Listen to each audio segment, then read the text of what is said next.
Bismillah walhamdulillah wassalatu wassalamu ala rasulillah wa ba'du. Kita lanjut tema ketiga dari 4 tema terkait dengan bentuk akhir dari kata benda, yaitu al-ismul manqus, di mana sebelumnya kita sudah bahas terkait dengan kata benda yang sahihul akhir atau al-ismus sahih. Kemudian yang kedua al-ismul maqsur, dan yang ketiga ini akan kita diskusi, akan kita bahas mengenai al-ismul manqus. Al-ismul manqus adalah setiap kata benda mu'rab berakhiran ya, di akhirnya ada huruf ya yang asli ya, permanen, sebelumnya berbaris bawah. Contoh-contoh berikut akan memperjelas apa yang kita maksud dari atau dalam definisi di atas. Contohnya kata al-qadhi, di sini kata al-qadhi dan kata ar-ra'i berakhiran ya, al-qadhi, ar-ra'i. Dan sebelum ya ini yaitu huruf dhad dan di sini ada huruf ain, itu masing-masing berbaris bawah. Baik, bagaimana bentuk tunggal, dual dan jamaknya, serta bagaimana posisi nanti ketika waktu mu'rab marfu, ketika marfu, mansub atau majrur. Mari kita lihat dan bahas satu persatu. Jadi yang horizontal ini dilihat dari kuantitasnya, mufrad, musanna atau jamak, sedangkan yang vertikal atas ke bawah ini nanti terkait dengan posisinya dalam i'rab, atau kita sebut saja sebagai kualitasnya. Di sini kuantitas, di sini kualitas. Untuk yang bentuk mufrad, bagaimana ketika dalam bentuk marfu dan mansub serta majrur? Contoh yang marfu adalah ja'al qadhi. Ja'a al-qadhi. Ja'a fi'il, al-qadhi fa'il. Fa'il marfu. Mari kita lihat bagaimana bentuk rafa'nya.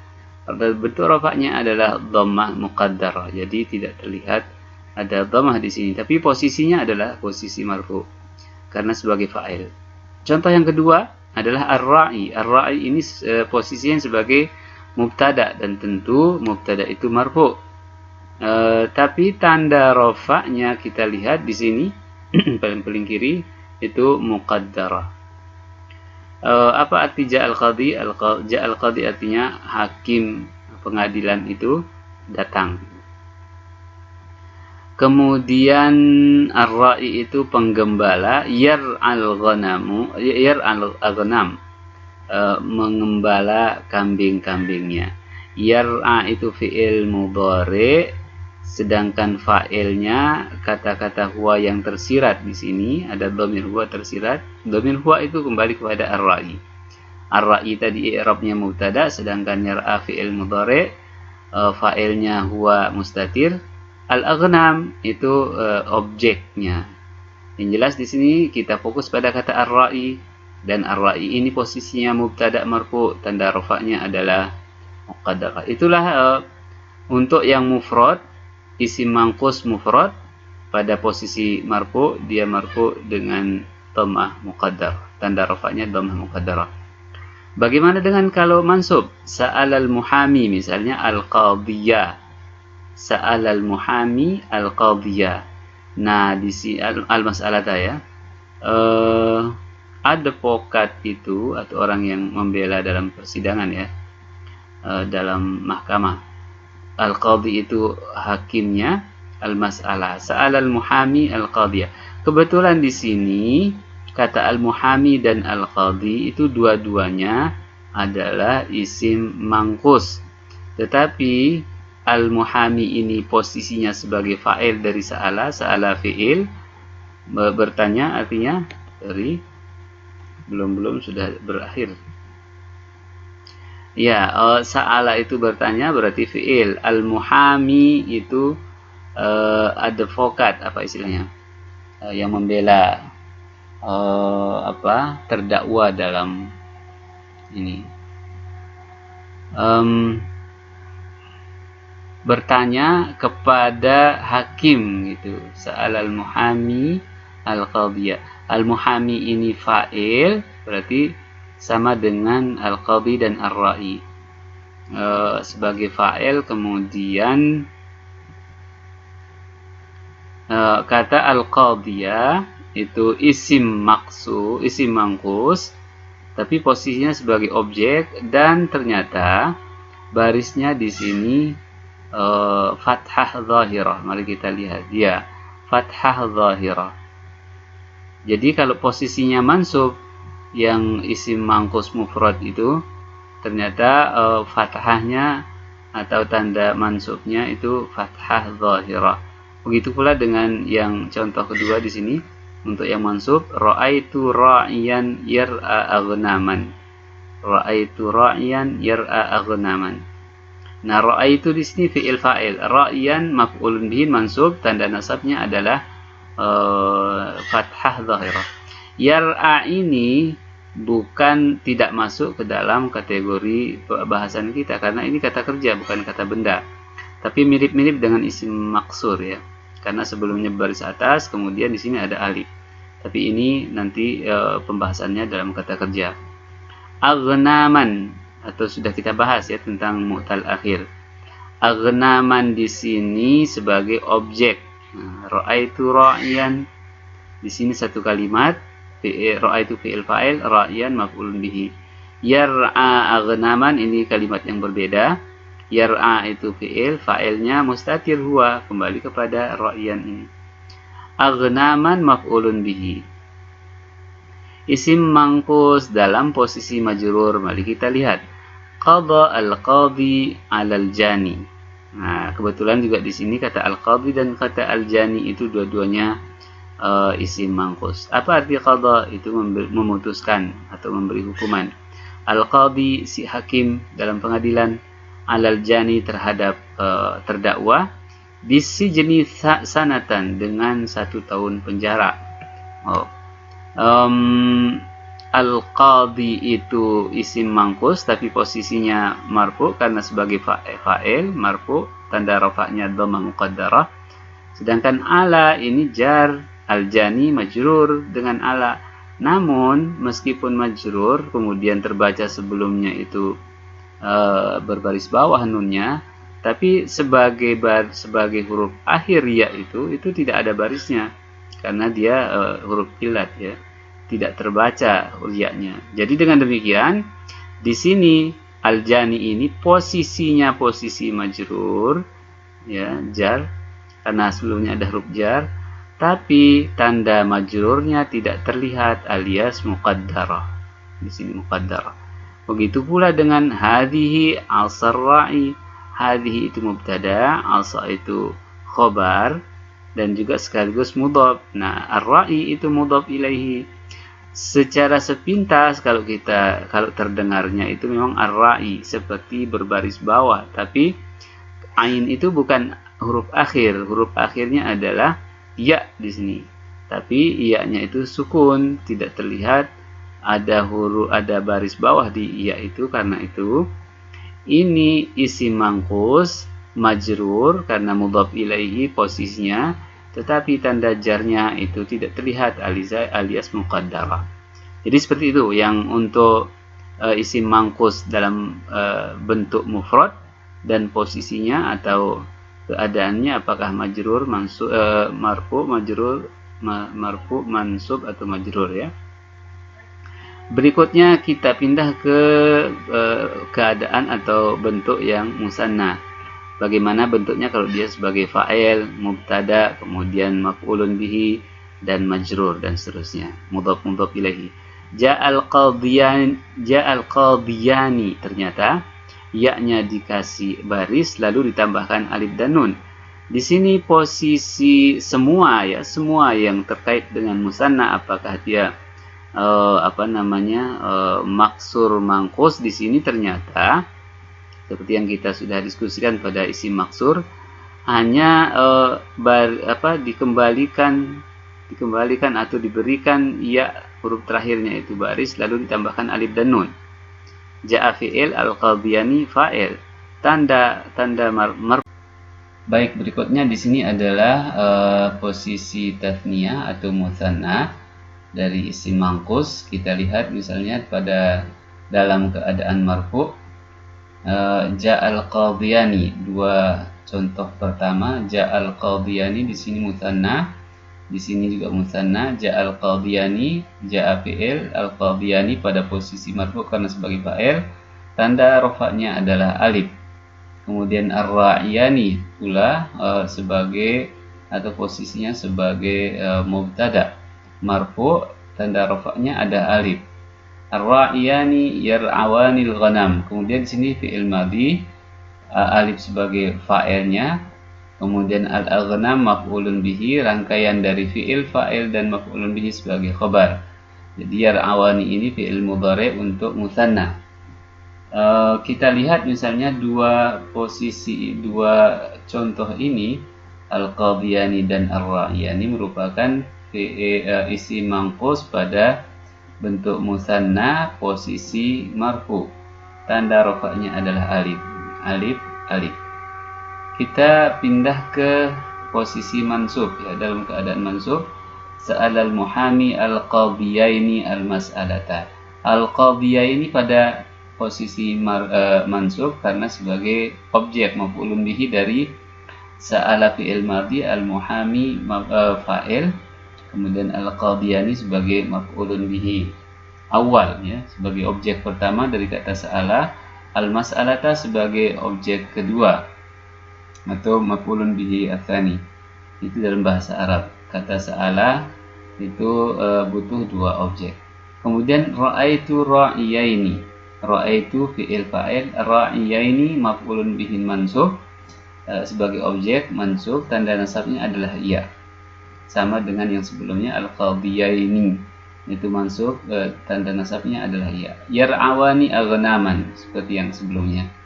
Kita lihat misalnya di sini ya dan ya, tanda nasabnya sama dengan posisi i'rab jar atau isim tasniyah dari isim mangkus itu pada posisi majrur, sama dengan mansub yaitu al-ya. Di sini al-ya. Kita lihat qabal qadi 'alal janiyaini bisijni sanatan. Ala harfu jar, al-janiyaini majrur karena ada ala, tanda jarnya adalah iya. Begitu pula dengan hadhihi, ini mubtada, asa khobar, kemudian dia juga sebagai mudhaf. Sini mudhafun ilaihi, rangkaian mudhaf dan mudhaf ilaihi itu sebagai khobar mubtada. Berikutnya pada bentuk jamak, kemudian posisi marfu, mansub dan majrur kita lihat, dan nanti akan terpulang kepada apakah jamaknya itu jamak taksir atau jamak muannas salim misalnya, atau jamak muannas salim. Misalnya pada contoh pertama untuk jamak di sini, ja'al qudatu, ja'a fi'il madhi, al qudatu fa'il marfu, tanda rafa'nya adalah dhammah. Begitu pula dengan yang kedua, ar-ru'atu, jamak dari kata ar-ra'in yang di sini. Ini posisi sebagai mubtada marfu, tanda rafa'nya adalah dhammah. Kita lihat dhammah, betul. Yar'auna fi'il mudhari untuk yang jamak karena di sini ada waw sebagai fa'il. Yar'a fi'il, waw itu sebagai sebagai fa'il, dan seterusnya rangkaian dari fi'il dan fa'il kemudian maf'ulun bihi itu sebagai khobar. Jadi yar'aunal aghnam. Ini marfu, nun ini sebagai tanda rafa bagi af'al khamsah ya. Kemudian sa'alal muhami al-qudata al-mas'alata. Kita pindah ke bentuk jamak posisi nasab ya, mansub di sini. Ini kata al-qudata pada posisi maf'ulun bihi, jamak dari kata al-qadi, mansub wa alamat nasbihi fathah zahirah. Al-mas'alata maf'ulun bihi yang kedua. Ra'aitu begitu pula dengan ra'aitu fi'il fa'il, ru'atan jamak dari ra'in, kemudian pada posisi mansub, tanda nasabnya adalah fathah zahirah, jamak taksir ya. Yar'auna aghnaman. Qadal qadhi 'alal junati bisijni sanatan. Kita lihat qadal qadhi ini fi'il madhi, ini fa'il, ini ala itu jar majrur, jar huruf jar, al junati majrurun bi ala, dan tanda jarnya adalah kasrah zahirah. Kenapa? Karena ini jamak taksir, al junat, jamak dari al jani. Begitu pula dengan kalimat terakhir hadhihi asar ru'ati. Asa hadhihi itu mubtada, hada mudhaf, ar-ru'ati mudhafun ilaihi. Rangkaian ya dari kata atau frasa asa mudhaf dan ar-ru'ati mudhafun ilaihi di mahalli raf'in khabar mubtada. Tapi fokus kita adalah pada kata ar-ru'ati, ini posisinya majrur karena dia mudhafun ilaihi. Ini mudhaf, ini mudhafun ilaihi, maka kata ar-ru'at itu pada posisi mudhafun ilaihi majrur, tanda jarnya adalah kasrah. Jadi semua yang contoh ada di sini adalah semua contoh yang di sini itu menggunakan jamak taksir, dan semua jamak taksir itu di semua posisi i'rabnya rafa marfu dengan dhammah, nasab mansub dengan fathah, kemudian majrur pada posisi jar majrur dengan kasrah. Jadi seperti itu. Baik, saya kira sudah jelas terkait dengan posisi dan bentuk ya, bentuk dan i'rab dari isim mangkus, baik pada posisi pada bentuk mufrad, tunggal, tasniyah, dual, jamak itu jamak banyak 3 ke atas dalam posisi rafa atau marfu, mansub dan majrur. Kita lihat misalnya tanda-tanda i'rabnya. Kalau bentuk mufrad marfu dhammah muqaddarah fathah zahirah, kemudian kalau dia majrur muqaddarah. Di sini ini fathah, kalau mansub dengan fathah zahirah. Al-mas'alata ra'yan. Kemudian kalau pada posisi musanna dalam keadaan marfu dengan alif. Ya, ini alif. Sedangkan kalau mansub dan majrur itu tanda mansubnya ya dan tanda majrurnya juga ya. Di sini. Biasanya kalau yang musanna itu maftuh ma qablaha, artinya berbaris atas sebelum ya ini, dan majrur maksur ma ba'daha, berbaris bawah setelahnya. Kita lihat yang jamak di sini. Jamak itu kalau marfu dengan dhammah zahirah, karena ini semua seperti yang disebutkan sebelumnya, ini semua bentuk jamak taksir, maka jamak taksir, kesimpulan dari jamak taksir adalah semua i'rabnya kelihatan barisnya apakah dhammah, fathah zahirah atau kasrah zahirah. Demikian, semoga ada manfaat. Jika ada saran dan komentar silahkan di kolom komen, dan jika ini bermanfaat bisa disebarluaskan. Assalamualaikum warahmatullahi wabarakatuh. Baik, saya kira itu diskusi kita terkait dengan kata benda dilihat dari huruf terakhirnya, atau bagaimana keadaan kata benda tersebut di akhir, apakah hurufnya sahih atau ada alif sebelumnya berbaris atas atau ada ya sebelumnya berbaris bawah, disebut dengan mangkus, yang sebelumnya isim maksur seperti al-fatah, kemudian al-qadhi contoh dari al-mangkus, atau al-mamdud yaitu yang berakhiran hamzah sebelumnya ada alif seperti sahra tadi. Hadza wallahu taala alam, ila liqa insyaallah fi muhadaratin ukhra. Wassalamualaikum warahmatullahi wabarakatuh.